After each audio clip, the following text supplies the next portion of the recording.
Hello అండి, అందరికీ నమస్కారం. ఈరోజు ఈ వీడియోలో మార్నింగ్ టు ఆఫ్టర్నూన్ రొటీన్ అయితే చూపిస్తున్నాను. అంటే నేను డైలీ చేసుకునే పనులే కొద్దిగా టైం లేట్ అవుతే నా పనులు ఎప్పటికైపోతాయి అనేది అయితే చూపిస్తున్నాను. అంటే ఏం లేట్ అంటే ఎక్కువ లేట్ ఏం లేదండి. 12-12:30 వరకు అయ్యింది నా పనులు. అంటే వంట లేట్గా స్టార్ట్ చేశాను. 10:30-11 ఆ టైంకి స్టార్ట్ చేశాను కాబట్టి లేట్ అయిపోయింది. కొద్దిగా పనులు ఉండడం వలన కొద్దిగా లేట్ అయితే చేశాను. మార్నింగ్ అయితే 6:30 వరకు పూజ కంప్లీట్ అయిపోయింది.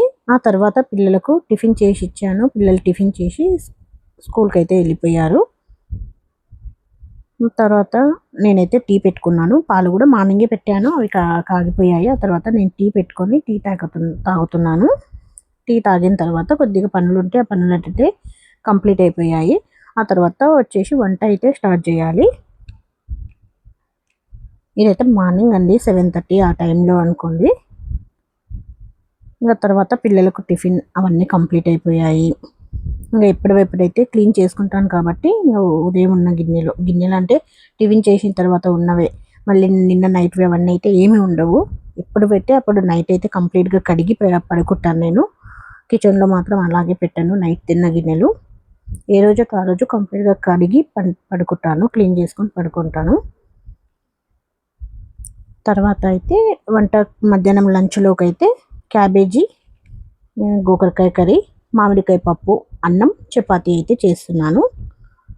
ఇంకా చపాతీ ఎందుకంటే కర్రీస్ ఉన్నాయి కాబట్టి పిల్లలు కంపల్సరీ చపాతీ కావాలి అని అడుగుతారు. అంటే చపాతీ క్యాబేజీ కాంబినేషన్ బాగుంటుంది, అలాగే గోకరకాయ చపాతీ బాగుంటుంది కాబట్టి పిల్లలు కంపల్సరీ ఈ కర్రీస్ ఉన్నాయంటే చపాతీ అయితే అడుగుతారు కాబట్టి చపాతీలు కూడా చేస్తున్నాను. అందుకే కొద్దిగా వంట లేట్ అయిపోయింది. ఒకవేళ పప్పు అన్నం ఒకటి అయితే ఒక హాఫ్ అన్ అవర్లో అయితే కంప్లీట్ అయిపోతుంది. ఇవన్నీ పెట్టుకున్నాను కాబట్టి కొద్దిగా టైం అయితే పట్టింది నాకు. 10:45 ఆ టైంకి అయితే స్టార్ట్ చేశాను వంటలు. ఇంకా మెల్లిగా అన్నీ కంప్లీట్ అయిపోయిన తర్వాత పిల్లలు వచ్చిన తర్వాత చపాతీలు చేసి ఇచ్చాను. ఇవైతే ఫస్ట్ కర్రీస్, అన్నం, పప్పు అన్నీ కంప్లీట్గా చేసి పెట్టేసుకుంటాను. పిల్లలు ఇంకా వచ్చారు అన్న తర్వాత పిండి కూడా అప్పటి వరకు అయితే తడిపి పెట్టేసుకొని పిల్లలు వచ్చిన తర్వాత చపాతీలు అయితే చేసి ఇస్తున్నాను. క్యాబేజీ, గోకరకాయ అయితే రెండు ఒకటేసారి స్టవ్ పైన పెట్టేశాను. ఒకటి అటు ఒకటి ఇటు అయితే పెట్టేశాను. గోకరకాయ అయితే కుక్కర్లో అయితే పెట్టేశాను.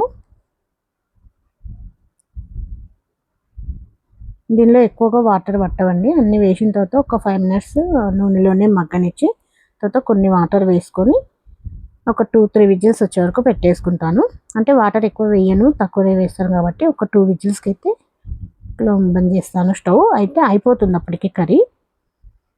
ఈ క్యాబేజ్ అయితే కుక్కర్లో పెట్టానండి, ఎందుకంటే ఇందులో వాటర్ వదులుతూ ఉంటుంది కాబట్టి మరీ మెత్తగా అయిపోతుంది కుక్కర్లో చేస్తే. కాబట్టి ఒక గిన్నెలోనే చేస్తాను నేను.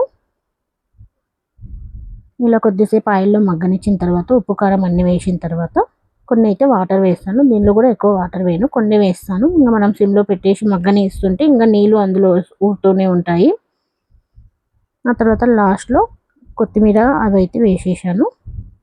ఈ వాటర్ మొత్తం వెళ్ళే వరకు ఆ కర్రీ అయితే మగ్గనించుకుంటాను. గోకరకాయ కర్రీ అయితే అయిపోయిందండి. ఇదైతే ఇంకొక గిన్నెలోకి అయితే తీసి పెట్టేసుకుంటాను. ఇప్పుడైతే కొత్తిమీర అయితే వేస్తున్నాను.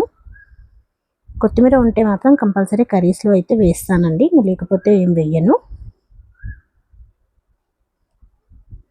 ఉంటే మాత్రం కంపల్సరీ వేస్తాను, బాగుంటుంది. అదైతే ఇంకో గిన్నెలోకి తీసి పెట్టేసుకుంటాను. అప్పటి వరకు అయితే పప్పు అయితే పెట్టేస్తున్నాను. పప్పు అయితే ఫస్ట్ మంచిగా కడిగి పెట్టేసుకున్నాను. తర్వాత నీళ్ళు పోసుకున్న తర్వాత ఉల్లిగడ్డ, మామిడికాయ అయితే వేస్తున్నాను. తర్వాత ఉప్పు, పసుపు, కారం పొడి అయితే వేస్తున్నాను. ఉప్పు అయితే ఇప్పుడు వేయను, లాస్ట్లో రుబ్బేటప్పుడు వేస్తాను. అలాగే ఆయిల్ వేసి కుక్కర్ అయితే పెట్టేసుకున్నాను. దీనిలో టమాటాలు వేయను. టమాటాలు వేయడం వల్ల ఇంకా పులుపు వస్తుంది. పులుపు కోసమే కాబట్టి మనం మామిడికాయ వేసేది, టమాటాలు వేయకూడదు మామిడికాయ పప్పులో. నేనైతే పప్పు అలాగే చేసుకుంటాను, మామిడికాయ పప్పు అన్నప్పుడు టమాటాలు వేయను. తర్వాత పప్పు, అన్నం అయితే పెట్టేశాను. కర్రీస్ కూడా కంప్లీట్ అయిపోయాయి కాబట్టి వేరే గిన్నెలోకి తీసి పెట్టేసుకున్నాను. తర్వాత అన్నం, పప్పు పెట్టేశాను. అవి వేయే లోపల ఇంకా నాకు గిన్నెలు ఉంటాయి కదండి, అవన్నీ అయితే కడిగి పెట్టేసుకుంటాను. అంటే ఇంతకుముందు కర్రీ చేసినవి అవి గిన్నెలు ఉంటాయి కదండి, అవి అయితే కడిగేసుకున్నాను. తర్వాత పప్పు అయిపోయిన తర్వాత పప్పు కూడా రుబ్బి పెట్టేసుకున్నాను. పోపుకి అయితే పెట్టేసుకుంటున్నాను. పోపులో ఫస్ట్ అయితే ఎల్లిపాయలు వేసుకుంటానండి. ఇలా వేసుకోవడం వల్ల టేస్ట్ అయితే బాగా వస్తుంది. తర్వాత ఆవాలు జీలకర్ర వేసి కరివేపాకు ఉంటే కరివేపాకు వేసి పడిస్తాను. కంప్లీట్ అయిపోయిందండి. అన్నం పప్పు కర్రీస్ అయితే కంప్లీట్ అయిపోయాయి. తర్వాత అయితే చపాతీలు అయితే చేస్తున్నాను. అంటే ఇది కంప్లీట్ అయిపోయి పక్కకు పెట్టేశాను. అంతవరకు పిండి కూడా తరిమి పెట్టేసుకున్నాను.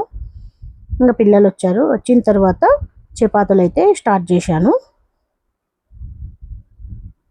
12:30 అవుతుంది.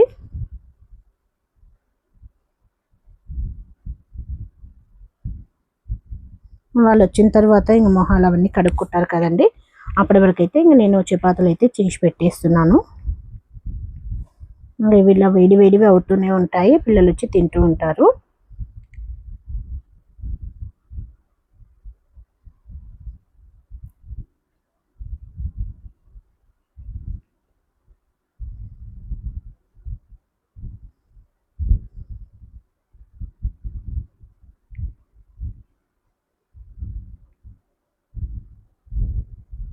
చపాతీలు అంటే నేను ఆయిల్ అయితే ఏమి వేయను. వేస్తే నెయ్యి వేస్తాను. ఎప్పుడైనా ఆయిల్లో చేసివమ్మా అంటే ఆయిల్ వేస్తాను. తక్కువగా ఆయిల్ వేసేది. లేదు అంటే ఇలా పుల్కలాకనే కాల్చిస్తుంటాను. అంటే మనిషికి ఒక 2, 2, 3, 3 అయితే చేస్తాను. ఎక్కువగా అయితే ఏం చేయడం లేదు. అంటే టిఫిన్లోకి అయితే ఒక 3 కానీ 4 కానీ పెద్ద పెద్దగానే చేస్తాను మార్నింగ్ టైంలో. ఇది ఆఫ్టర్నూన్ ఒకవేళ మళ్ళీ చపాతీలు తింటే అన్నం తినరనే ఉద్దేశం మీద చిన్న చిన్నగానే చేసిస్తున్నాను. చపాతీలు తిన్న తర్వాత కొద్దిగా టైం తీసుకొని అన్నం తింటారు. లేదు అంటే వెంబడి చపాతీలు తిన్నబడి అన్నం అయితే తినేస్తారు.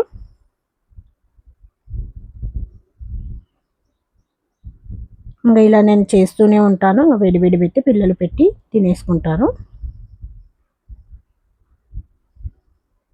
ఓకే అండి, మీకు ఈ వీడియో నచ్చినట్టయితే లైక్ చేయండి, షేర్ చేయండి, సబ్స్క్రైబ్ చేయండి. ఉంటాను. బాయ్.